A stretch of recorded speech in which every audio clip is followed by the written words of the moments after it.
C'est ça Et ce qui que je est trouve hyper important par rapport à ça et là où ça rejoint ce que je fais avec mes clients, c'est que en fait, c'est important que l'argent, il ait une mission.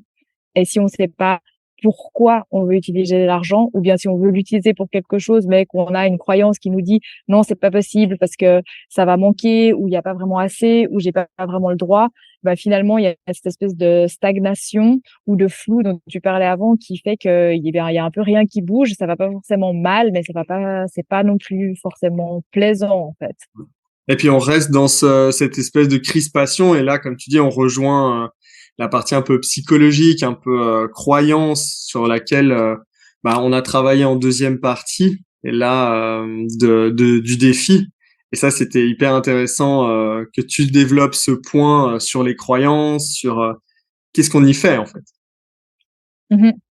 Ouais, et quand on travaille là-dessus, et c'est pour ça aussi que je te posais la question, est-ce qu'il y a des gens qui ont découvert qu'ils avaient de l'argent quelque part? Parce que quand on commence à travailler sur les croyances, on découvre beaucoup de choses, alors qui sont moins plaisantes que découvrir qu'on avait de l'argent oublié sur un compte. Ouais. Souvent, mais pas que.